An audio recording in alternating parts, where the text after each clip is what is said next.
Now we know why the refugees didn't come here. Keep looking then.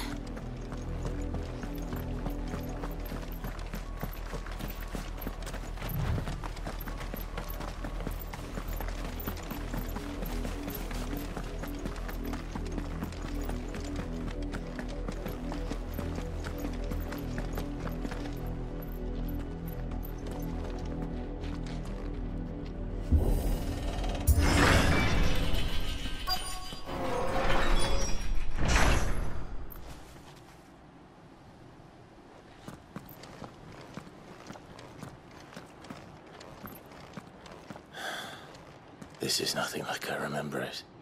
How quickly a crown can lose its luster.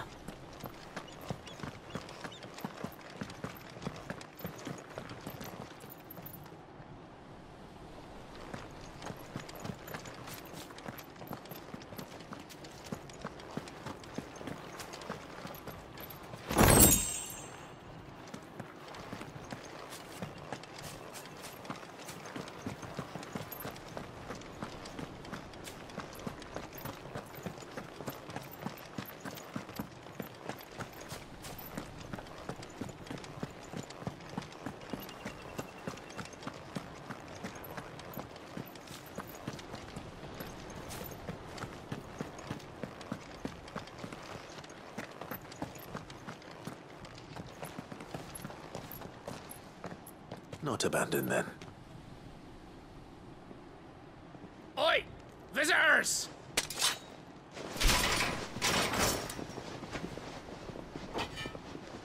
Apologies. We'll show ourselves out.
I've only ever seen one man fight like that. And he's long dead. Then perhaps it's time you joined him. The blessing of the Phoenix. It can't be. I was there when you died. Huh?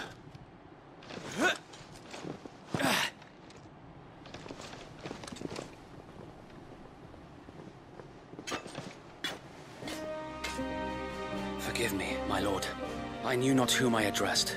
You have naught to fear from us. Founder, it really is you. It is. So wait.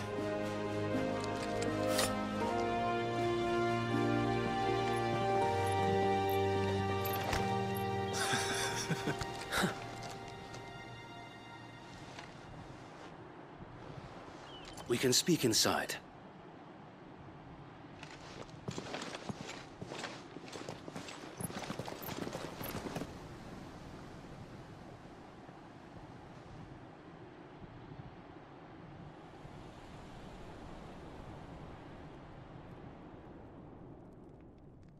And those who wouldn't bend the knee?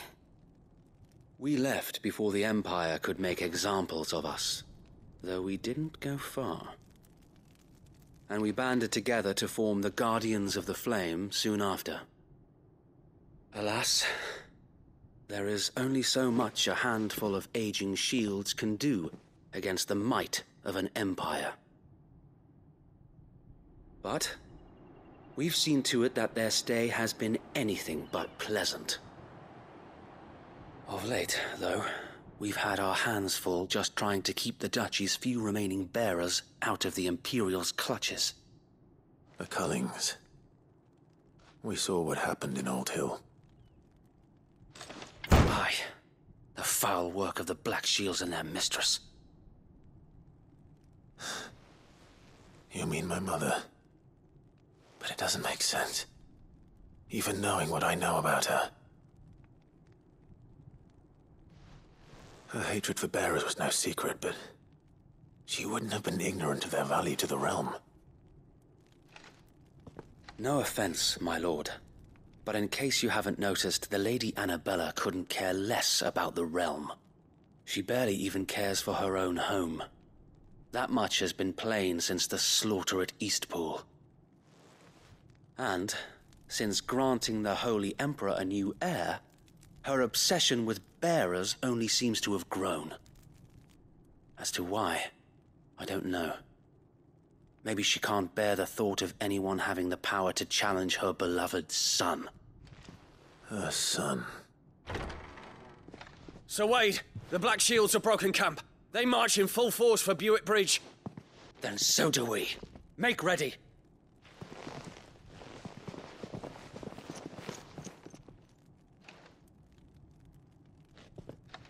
This is their main host.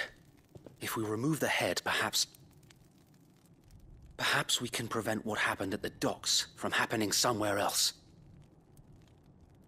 If I do nothing, then the blood of their next victims will be on my hands.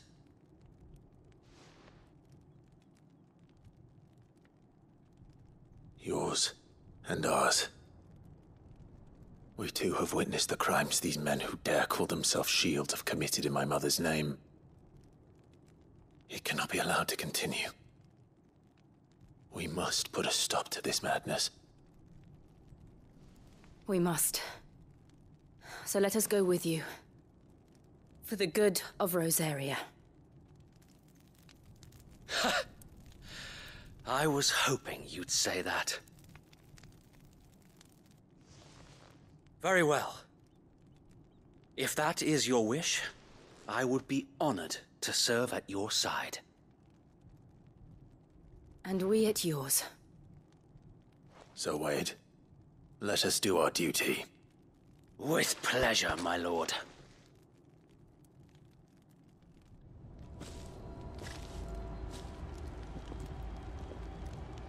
I imagine this endeavor will require more than just our wits. Then let's hope Sir Wade has a good quartermaster.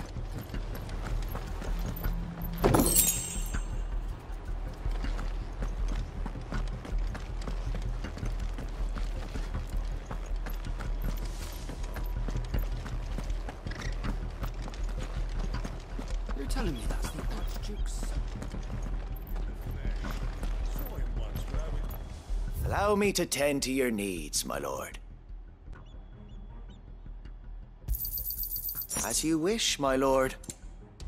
It has been an honor.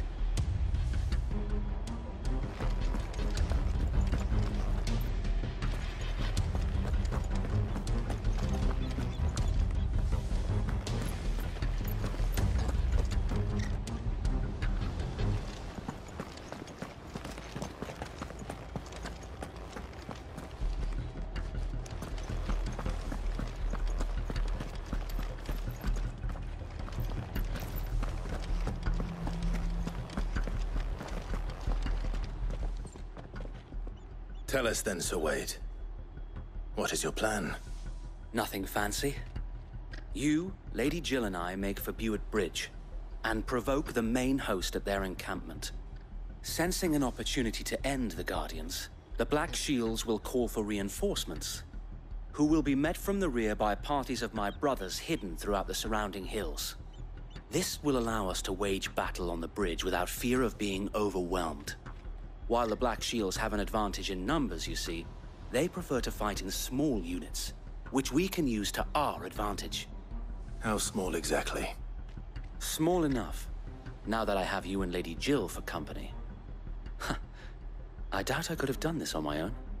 But until we arrived, that was your plan. You haven't changed a bit. So wait. The bearers from Old Hill have been laid to rest. Very good. Now make ready for battle. As you command.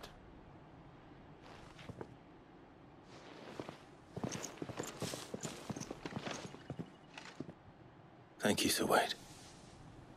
Perhaps now they will find peace. There is but one thing which will grant them peace. Putting an end to the Black Shields. And so we shall.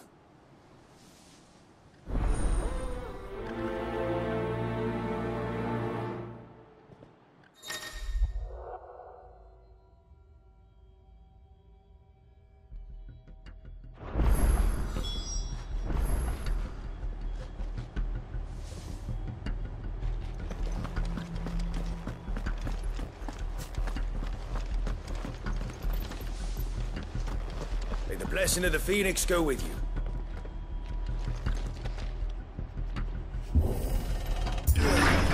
How long have you been pursuing the Black Shields? Since they burned their first village, we tracked down the bastards responsible and fed their corpses to Stillwind. Suffice to say, that got their attention. It's been a game of cat and mouse ever since.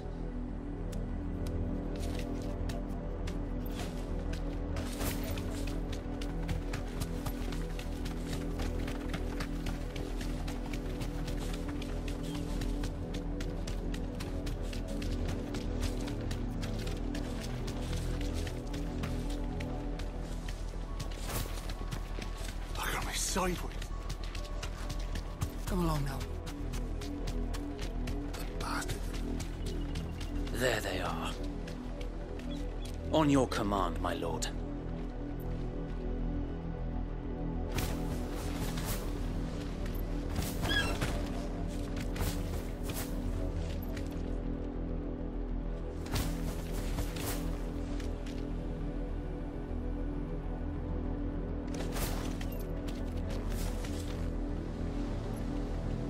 Thanks, Gal.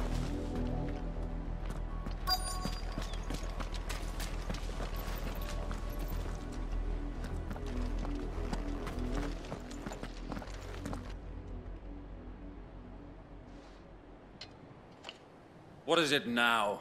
I told you! We bear a message for the Vicereine.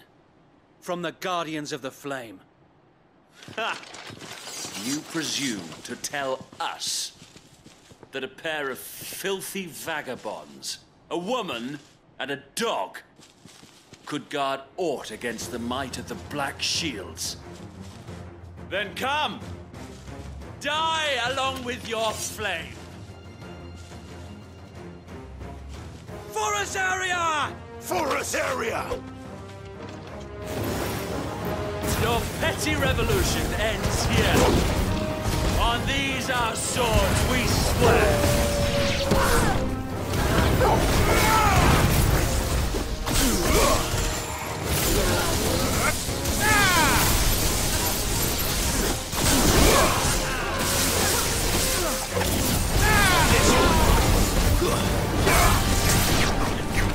Bloody hell!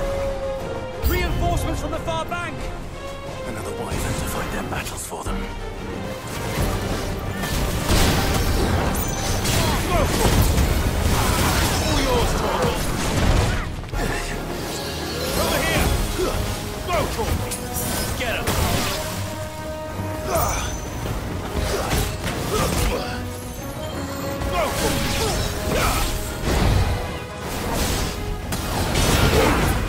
Let's try. Over here!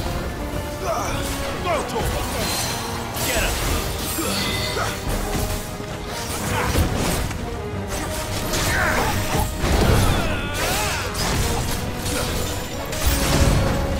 More dragons.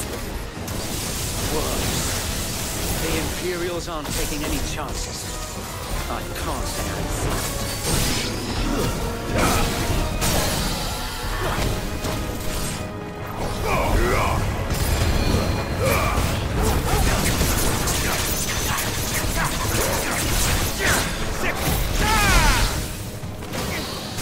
This one. Attack! Go for it!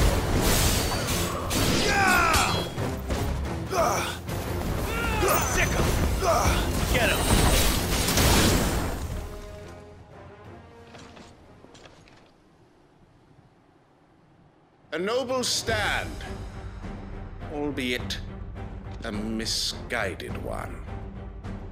In taking it, you have but proven our point. That this land is in dire need of cleansing.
I don't see any more. Nor do I. The plan worked. It did. It bloody worked. We sent every last one of the rotten bastards straight to the mud! Lord. Perhaps this will be enough to stop the Cullings. For the time being, at least. Perhaps. Though I doubt my mother will take this loss well. She'll move swiftly to see her minions' ranks replenished. And then it will all begin again. I often wonder if the nation we once knew is gone for good. Her fields rot. Her people starve. We battled to preserve the flame that was, but for every foe we fell, another springs up in its place. Yet be that as it may, it is still our home, and we must fight for it. As we always have, and always will. For as long as the Firebird's flame burns in our hearts, the Duchy cannot die. And her loyal subjects may dream of a day when the Rosarian standard flies over Rosalith once more. So wait, Think we should fall back to Port Isolde before the garrison sends reinforcements? A sound strategy, my lord.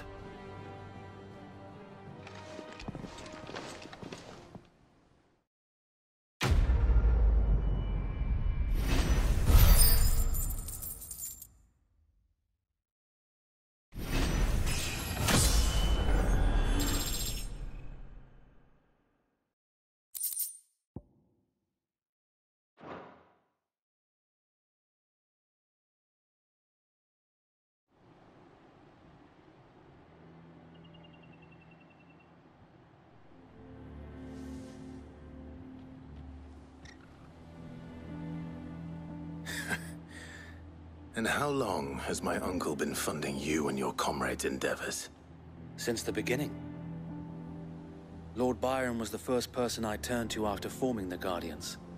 And had I known of this tunnel back then, I wouldn't almost have been hanged by the city guard for trying to sneak over the wall. I suppose a formal request for an audience would have appeared suspicious. And appearances must be maintained. Were the Vice-Regency to catch wind of Lord Byron's involvement in our movement, they'd seize his estate and send him to the gallows, where he would be of no use to anyone. And so, though it sickens him to the soul, he plays the part of the loyal lord, knowing that one wrong move might prove his downfall. It is why he remains ever vigilant. Don't be surprised if he refuses you an audience, especially since you're famously dead. Then I will have to think of a way to prove that I am neither wraith nor wrongdoer. I might have something which could help with the latter. It's the mark of the Guardians. Display it, and those who love Rosaria will know where your loyalties lie.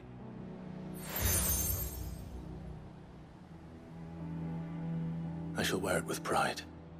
Be sure that you do. I don't want my men attacking you again. Unless you deserve it.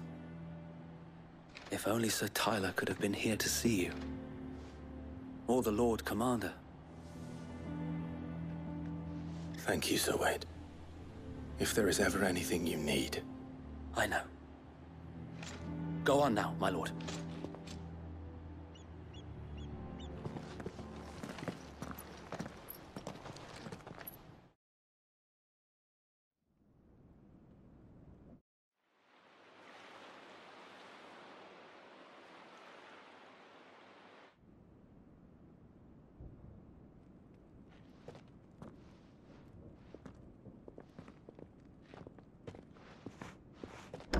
How accommodating. Do you really think they believe we are who we say we are? Not a chance.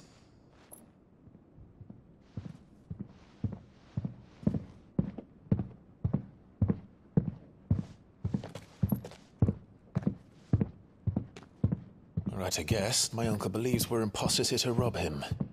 And means to string us up himself.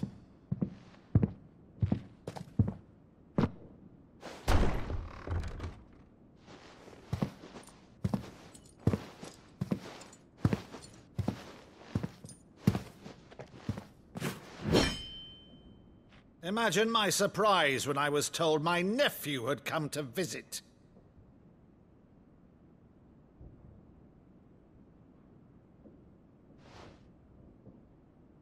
Clive Rosfield died long ago. And for uttering his name here, you shall pay with your tongue!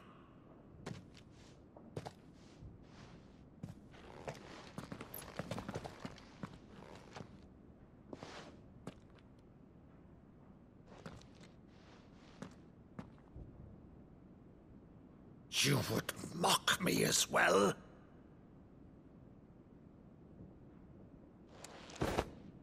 It is I, Sir Crandall of Camelot, loyal servant to Her Serene Holiness, Saint Sybil the Unshod. Meadow, thou vile sorcerer, For thy crimes against church and crown, I shall have thy head.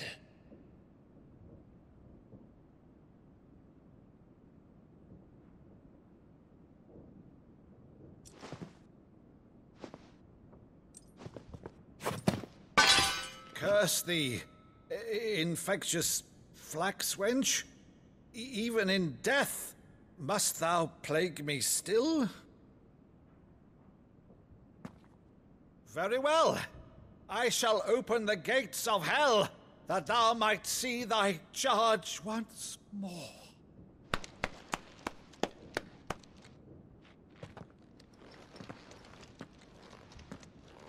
Bravo, Uncle.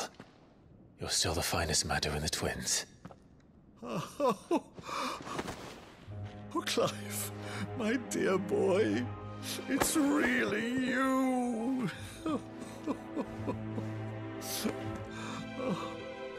You always were fond of that scene from The Saint in the Sanctuary.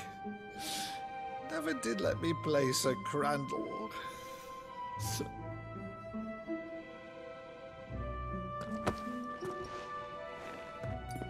I have a favor to ask, Uncle Byron.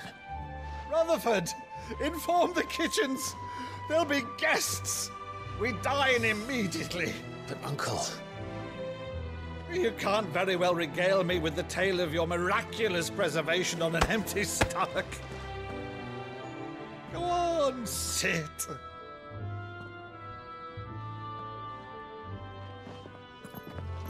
See that you use the good plates, Rutherford.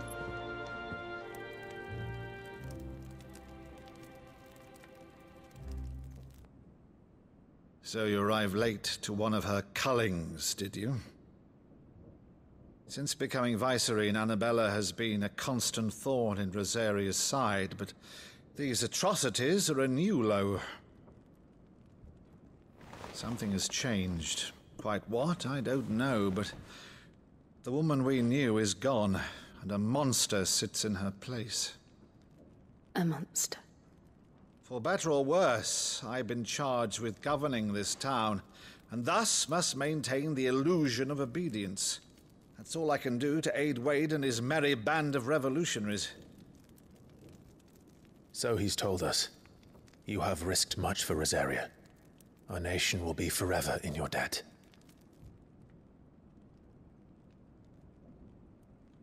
It has been 20 years, Clive. The nation your father and your forefathers fought to defend is no more. Perhaps it would be otherwise had I the courage of my brother.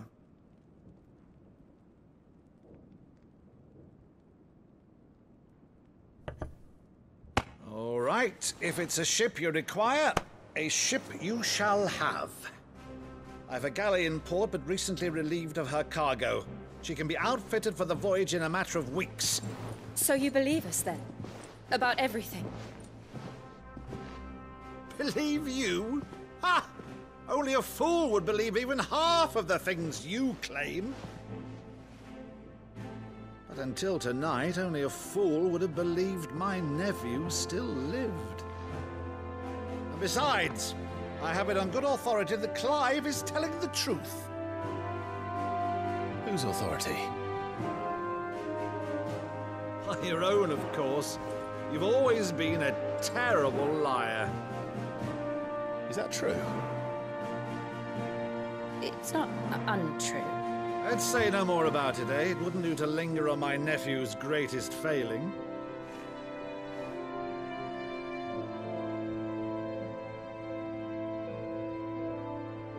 The one thing I cannot believe, though, is all this about you being Sid. You were always such a good boy, but now you're quite the outlaw. Which, if I'm not mistaken, would make me an outlaw's uncle. Right then, who shall we pillage first? Rutherford, fetch me my cutlass. This will be fun.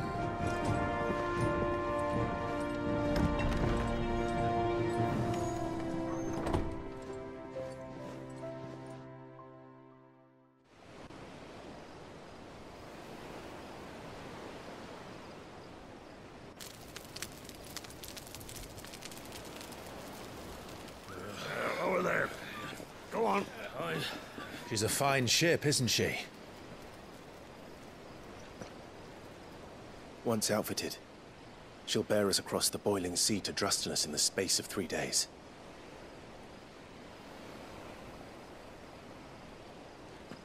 Something on your mind?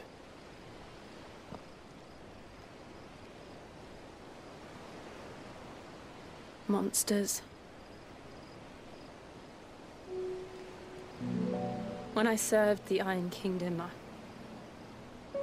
I did so because I saw no other choice. Because once they learned that the lash would not move me, they turned it on those who could.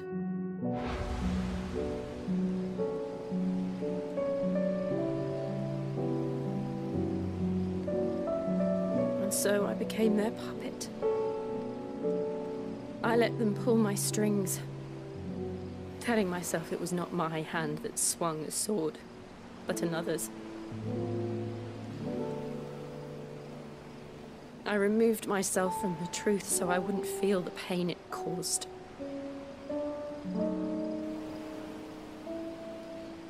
And before I knew it,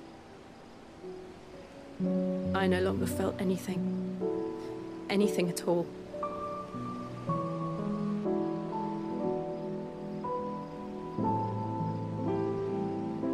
I had become a monster. Jill.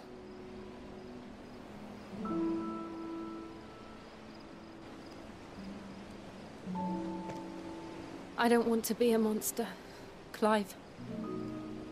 Do you understand? I want to choose a different path, a better path. To live on my own terms. But before I can do that, I need to come to terms with my past.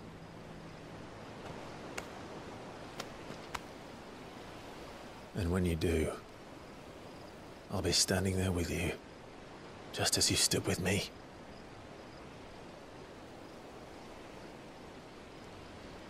Thank you, Clive.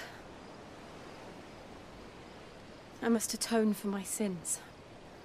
Only then, when it's done, will the monster cease to be. Just promise me that you won't die with it.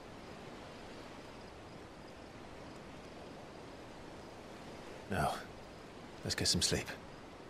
The journey back to Benamir is long, and there is much to tell the others.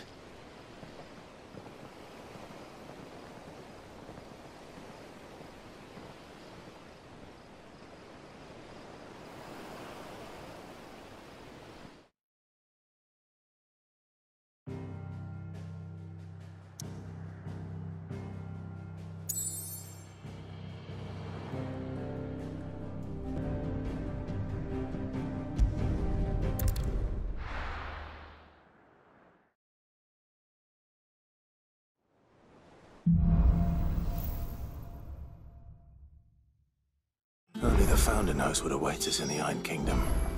But Vivian could probably make an educated guess.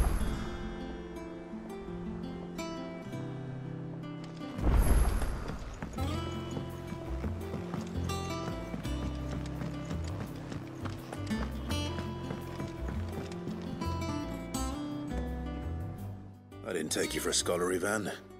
Oh, this? Well, it's Valisthea, a culinary pilgrimage. I borrowed it from old tomes. Seems there's no creature in the realm so foul it can't be cooked up into something delicious. Think I'll stick to the unfoul ones, thanks. Oh, where's your sense of adventure, Sid? Honestly, one glance at these recipes, and even you would trade in your sword for a butcher's cleaver. From spit roasts to sweetmeats, this book has them all. What I wouldn't give to bring these recipes to life. If it's my blessing you're hoping for, then by all means. Well, I'm no hunter, Sid. The first tunnel worm I came across would be the death of me. But you're made of sterner stuff. Would you help me resurrect one of these recipes? Something tells me you won't be taking no for an answer. Fine. I'll help. Fantastic! Thank you.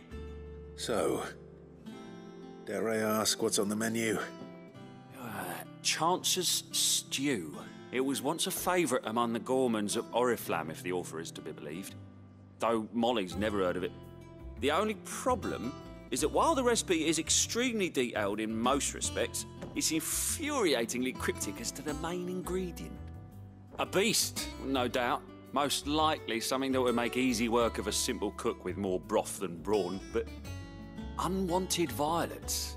I've no idea what they might be. Does the book say anything else? Well, only that the sweetest violets sprout atop the bed of roses. Roses. Rosaria, perhaps? One of the butchers in Martha's Rest might know something. I'll ask next time I'm there.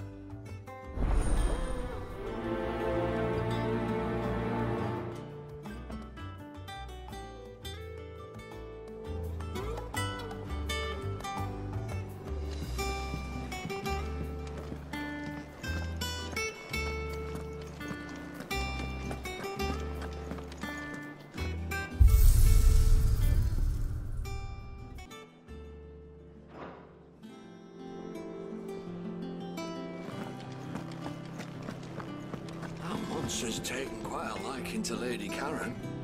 He's not a monster. Torgal. And he'd take a liking to you too if you gave him as many nuts as Nan does.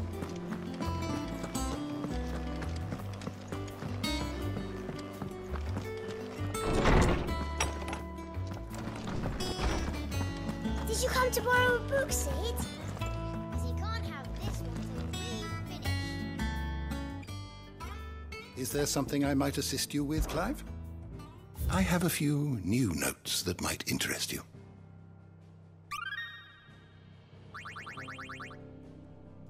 You wish to study the tomes? The door to the shelves shall ever be open.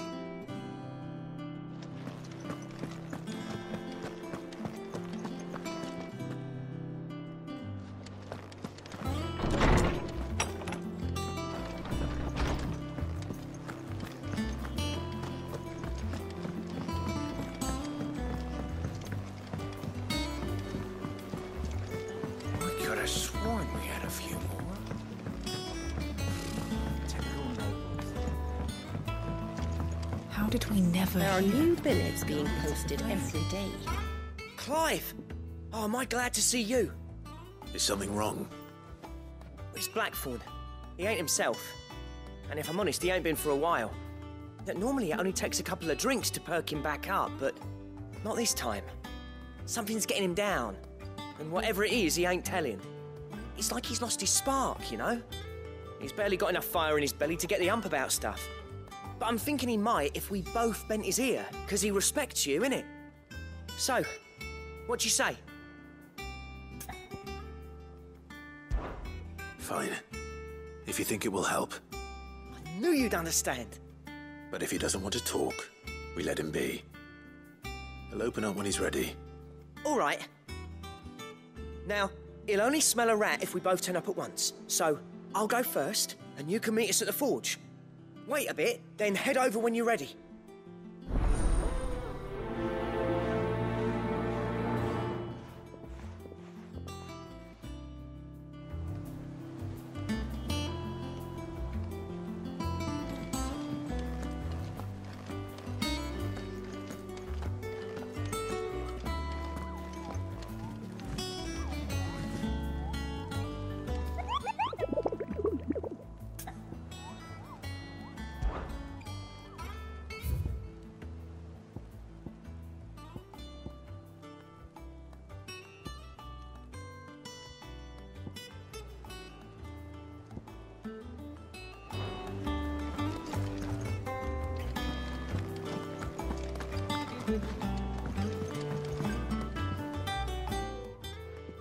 Back again, Lord Rosfield.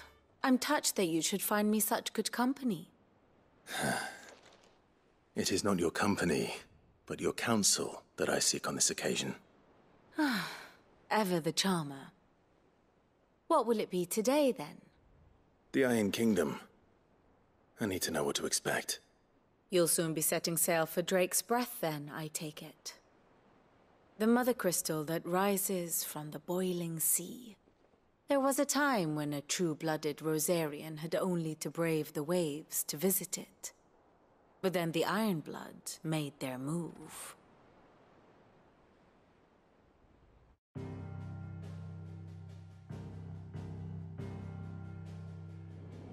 As you know, the Iron Kingdom rules over the islands to the west of Storm. Or rather, its church does. But this is not the pragmatic approach to state religion employed by the Holy Empire to manipulate the masses. No, the Iron Kingdom is the literal embodiment of the crystalline orthodoxy. And so, if one is to understand it, one must start there. As the name implies, the orthodoxy holds the mother crystals sacred, and they do not take kindly to heathens plundering the objects of their worship for the means to fill washtubs and light lamps with frivolous feats of magic. Indeed, the faithful consider ether a sinful thing, a poison no less. And to them, a dominant is an instrument of evil, albeit one they have proven only too happy to turn against their enemies. Some 80 years ago in Northern Storm, Drake's eye collapsed. Soon after, in pursuit of ether and with the Blight at their backs, the Northern Territories descended upon the Grand Duchy of Rosaria. And when the Shields of the Flame marched north to meet them, the Iron Kingdom spied an opportunity. A few short days later, the Crusaders landed on the island of Mount Drastanus, home of Drake's Breath, and plucked it from the Duchy's grasp. Rosaria tried to reclaim it, of course, but to no avail. I doubt more than a handful of Duchy men have set foot on its shores in your lifetime. Nor are they like to again, under the Empire's stewardship, meaning the Iron Blood will keep their island, and with it, the foothold they need to march on mainland soil when next they spy an opportunity.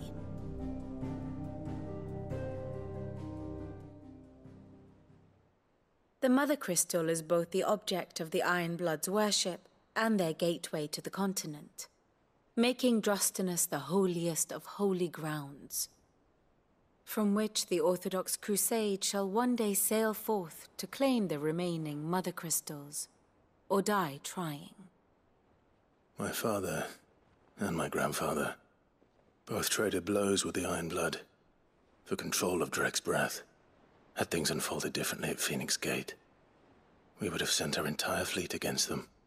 But instead, they sent their fleet against Rosaria, sacked the capital, killed the men, and captured the women, including Jill. I'd say you'd be forgiven for wanting a little revenge, Clive. My only aim is to destroy the Mother Crystal. But thank you all the same. Not much else to do here. Let's see if Jill's ready.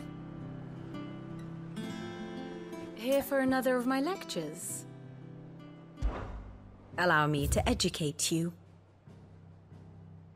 Here's the latest information I have. Study it well, Clive.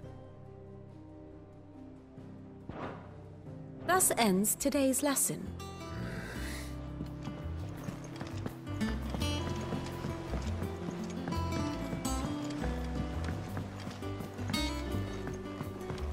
I could have sworn we had a few.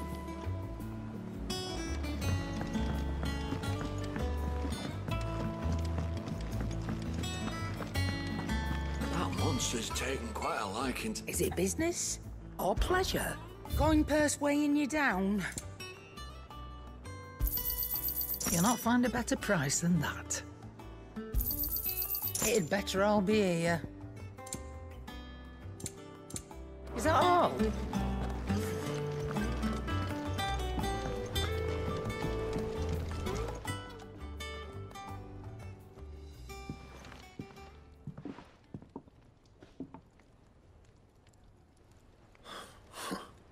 First August, and now you. What are you pair up to? What's it got to do with me? August was worried that something had been weighing on your mind. I thought you might want to talk about it. Did you now? I told you not to stick your nose in my business. What'd you go and do? Clive just wants to help, innit? What's so bad about that? Talk to him. You never know, you might feel better for getting it all out in the open. Please, mate. I'm worried about you. Phil shut you up. It's nothing really. Stupid. Not the sort of thing you bother people about. Why don't you tell us all the same?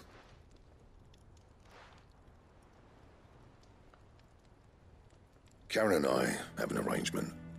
I keep an eye on Goots, and she shows me what the competition's up to. Interesting arms and armor, things like that. Anyway, the other day, she shows me a cuirass she's come by. Masterpiece of level work. Light, supple, and tougher than it had any right to be. Made my stuff look like every clumsy shit. I should have brought the bastard thing there and then just to study it, but I was too proud. And now every time I reach for my hammer, I'm reminded that I'm not the craftsman I thought I was. There. You happy? You got what you came for. Now piss off. All right. We're going.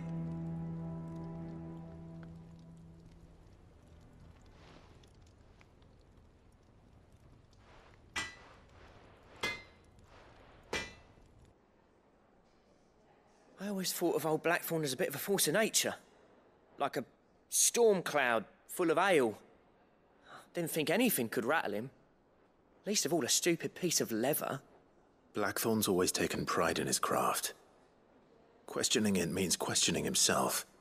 Something tells me this is only going to get worse. If he has doubts, it will affect his work, which will only add to his problems. We need to nip this in the bud. I couldn't agree more. He said he should have bought that cuirass. Perhaps we should track it down for him. Assuming you're happy to help, that is. Too bloody right I am. Glad to hear it. First things first, then. We need to speak to Karen.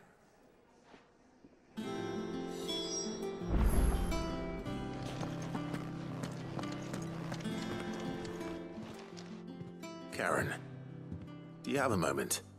Blackthorn mentioned that you'd recently come by a leather cuirass.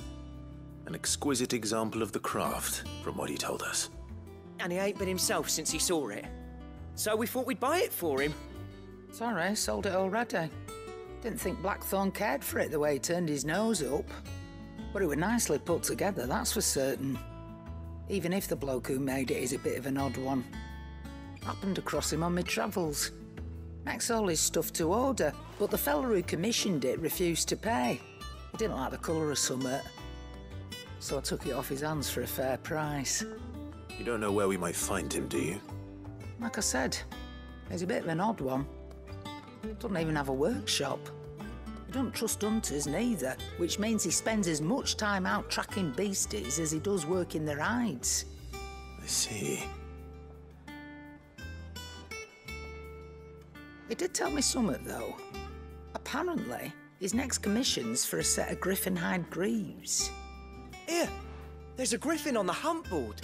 The curse breakers were placing bets on who'd bag it. Now, where the bleeding hell was it sighted? Somewhere in Sambrec, maybe? Care Northern, that was it. Thank you, Karen. We'd be lost without you. At least you admit it. So, it sounds like going after that griffin might be the best chance we have of finding our roaming leatherworker. I'll leave the hunting to you if you don't mind. While you get on with that, I'll ask around the markets.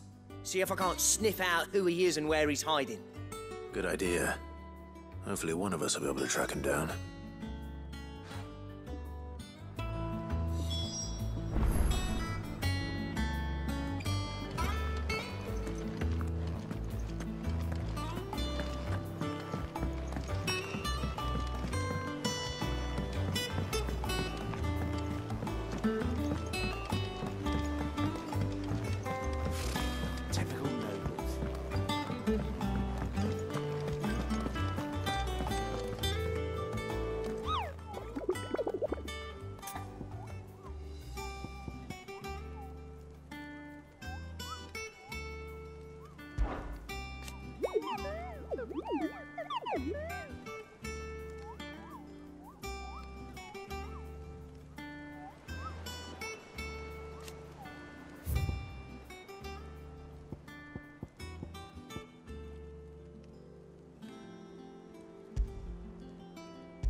Headlands wouldn't be half as bad without all the bloody dust.